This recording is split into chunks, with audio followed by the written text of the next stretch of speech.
Welcome back, everyone, for another deep dive. This time we're looking at something I think we're all working on. Making those lifestyle changes, the ones that actually stick. Yeah, it's a Uh, struggle for sure. It is.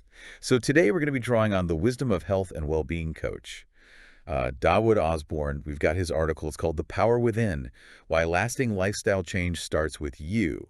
Plus, we were lucky enough to get some extra insights from him. Oh, nice. Yeah. And what's interesting? He says it's not about finding, the perfect plan.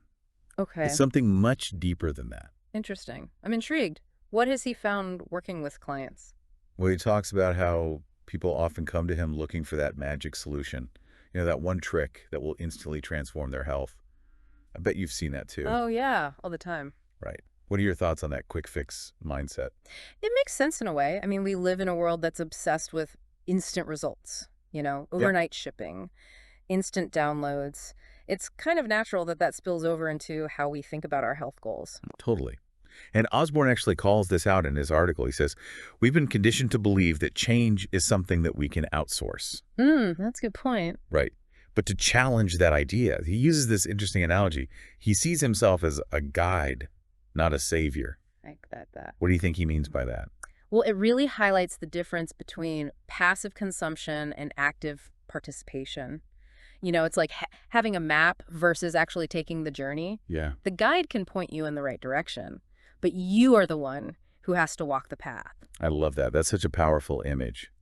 And it really emphasizes the importance of taking ownership. It's not about going it alone, but it is about being engaged, making those choices that align with your goals. Exactly. And that ownership piece, it can be really empowering because it reminds us that we're not victims of circumstance. We have agency, the ability to shape our own well-being. Absolutely.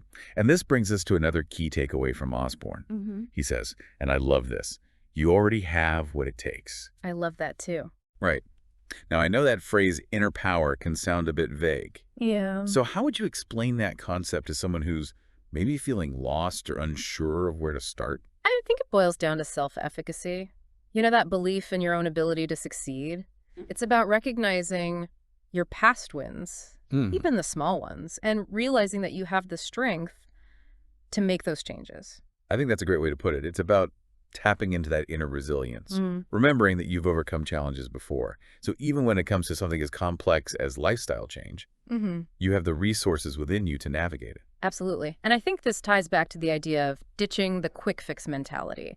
Because those fads, they rarely address the underlying thought patterns and behaviors that drive our choices in the first place. Yeah. They might offer temporary results, but they don't foster that deeper sense of self-reliance that Osborne is talking about.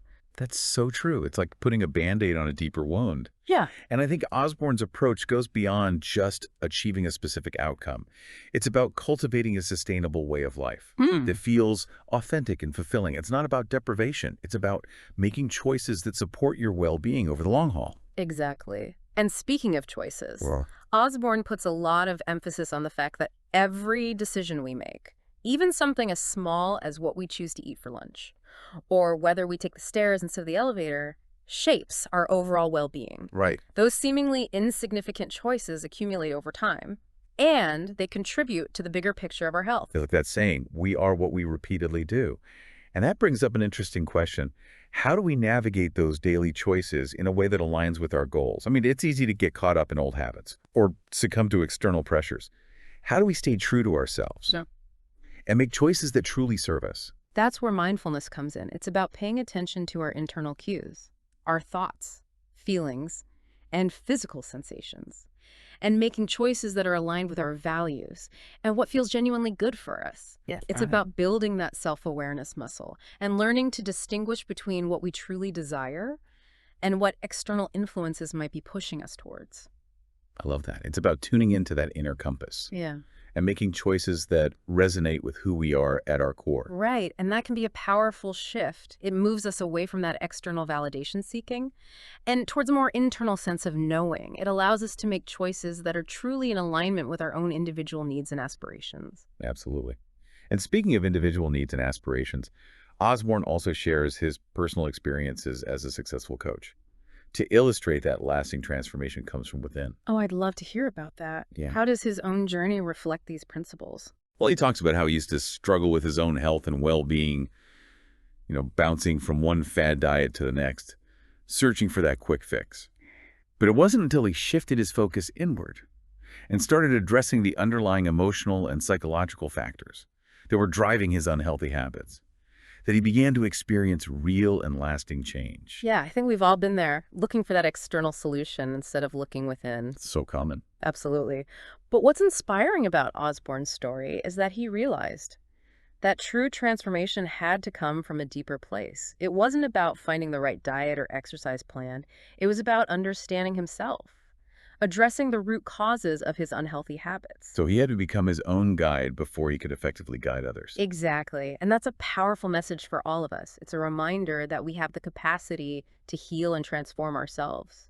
We just need to be willing to do the inner work. It's about building that self-awareness. Yeah. And then using that knowledge to make conscious choices that align with our values and goals. Right. And it's not always easy. There will be times when we fall back into old patterns or get discouraged. Well, for sure. But that's okay. It's all part of the process.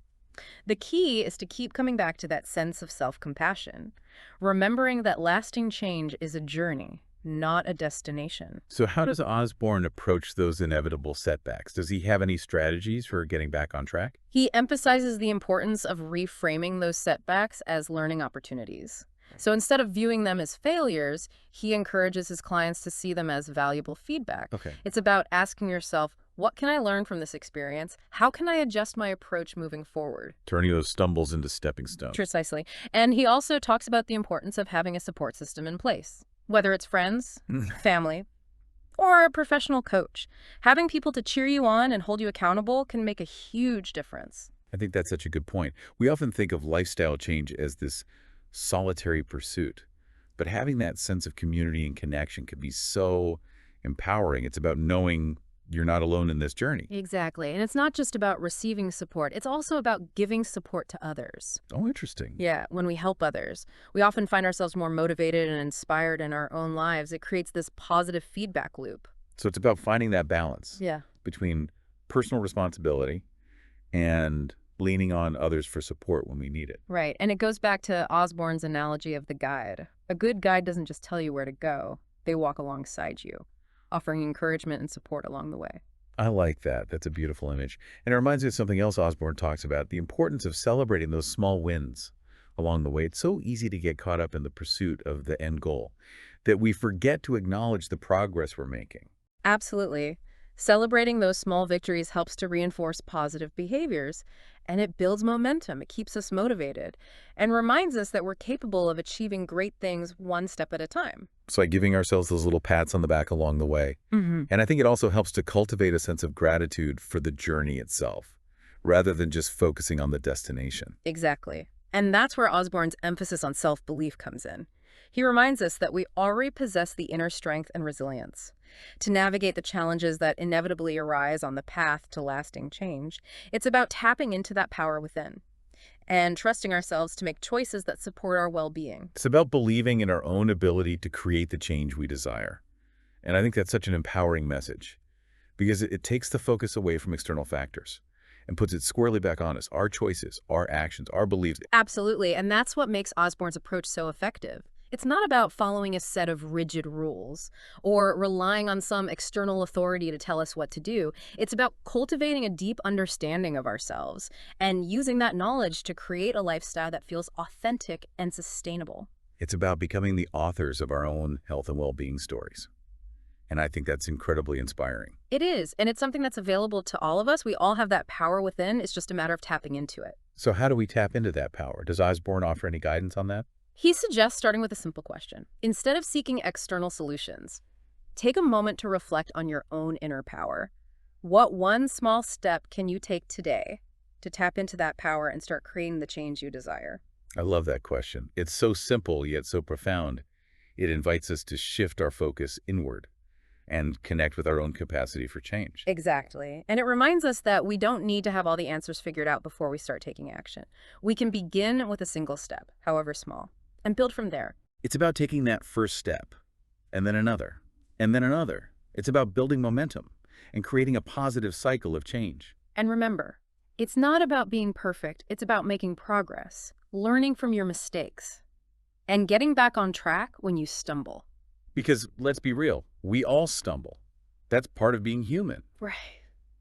But it's how we respond to those stumbles that really matters. Do we let them derail us completely? Or do we use them as an opportunity to learn and grow? It's about having that self-compassion, understanding that we're all on this journey together. And that's what makes Osborne's message so resonant. It's not just about achieving some arbitrary health goal. It's about embracing the process of growth and transformation. It's about becoming the best version of ourselves, both physically and mentally. And that's a journey that's worth taking. It really is.